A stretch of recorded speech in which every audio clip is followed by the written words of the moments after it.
24.0, 3.2026, estamos no 5º ano e no 29º dia desde o início da inversão total.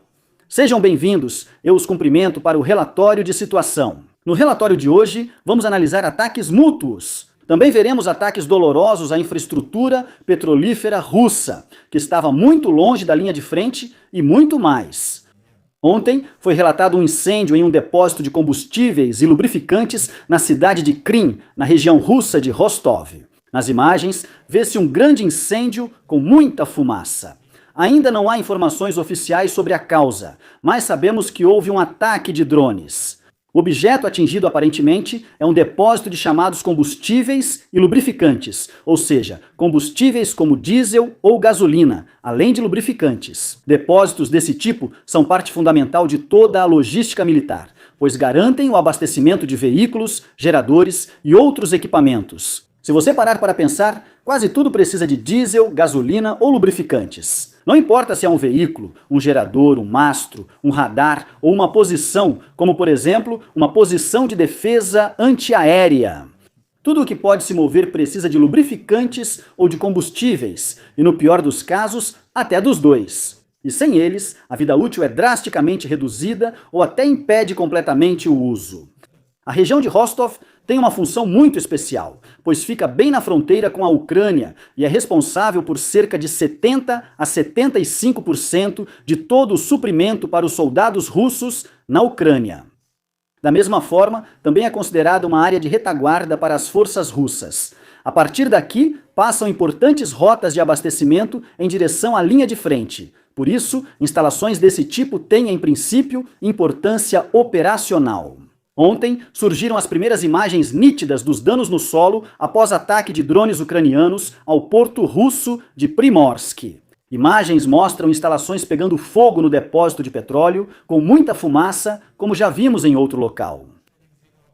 Além disso, imagens de satélite, analisadas entre outros por rádios Svoboda, também confirmam que partes essenciais da infraestrutura foram atingidas. 5 grandes tanques de armazenamento estão em chamas e o fogo ainda se espalha. O ataque ocorreu à noite e até agora foi feito com drones kamikaze ucranianos de longo alcance, principalmente o FP-2. A distância até a linha de frente é de aproximadamente 1.000 quilômetros, o que destaca o alcance e a capacidade de escolha de alvos desses sistemas.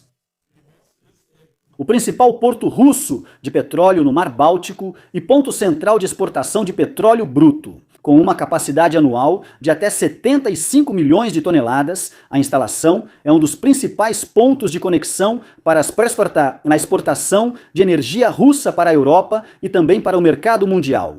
Portanto, além do armazenamento, também ficam ali as instalações de carregamento e conexões com oleodutos. Ainda não está claro quais instalações, além dos tanques visíveis, foram atingidas. O fator decisivo é saber se, além do armazenamento, as instalações de carregamento ou equipamentos de controle técnico foram danificados, pois isso define a limitação das operações. O ataque segue um padrão de alvos econômicos, principalmente ligados ao bloqueio do Estreito de Hormuz, sendo cada vez mais visados dentro da Rússia. Com isso, os ucranianos querem impedir que os russos continuem ganhando dinheiro com o preço do petróleo atualmente elevado. Tanques isolados em chamas não causam necessariamente interrupção permanente, mas ataques repetidos ou danos a pontos críticos podem ampliar o impacto.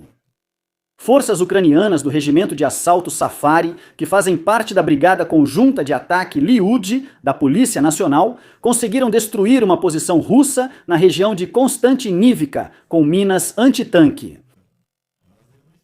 As gravações correspondentes mostram a preparação e a detonação subsequente na área-alvo. Foram utilizadas, aparentemente, minas antitanque colocadas ou posicionadas estrategicamente, que são empregadas contra posições fortificadas. Esse procedimento indica, naturalmente, uma ação planejada, claramente porque os explosivos não são usados apenas de forma defensiva para bloqueio, mas também de forma ofensiva para atacar posições. Não é o primeiro incidente, mas algo assim ocorre só 1 ou 2 vezes por ano. Vi isso pela primeira vez no lado russo. Konstantinivka, na região de Donetsk, é há tempos um setor importante na linha de frente e segue sendo disputada.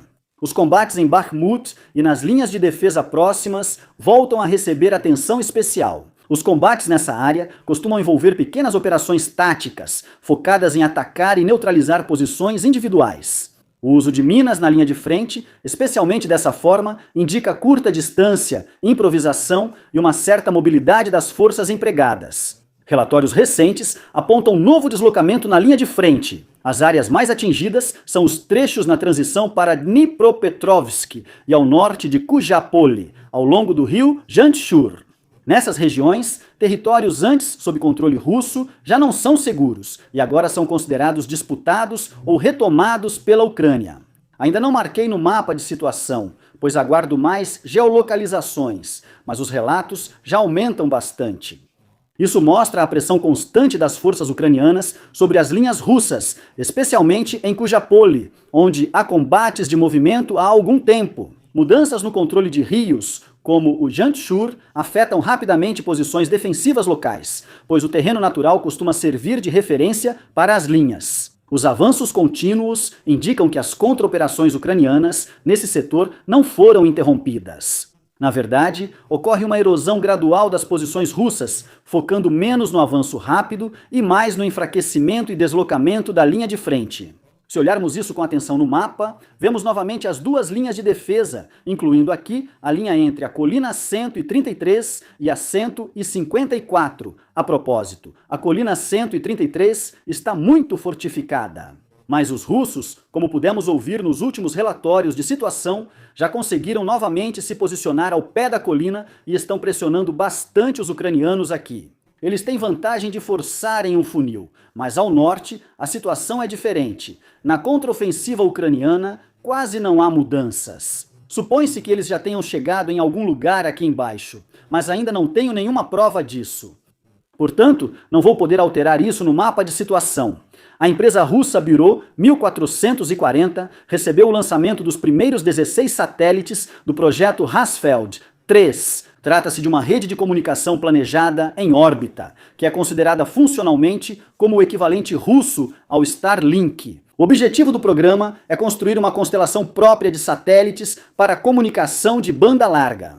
De acordo com informações atuais, entre 250 e 300 satélites deverão ser colocados em órbita nos próximos anos. O início dos serviços comerciais está previsto para o ano de 2027. Com o projeto, a Rússia tenta construir uma infraestrutura independente na área de comunicação via satélite.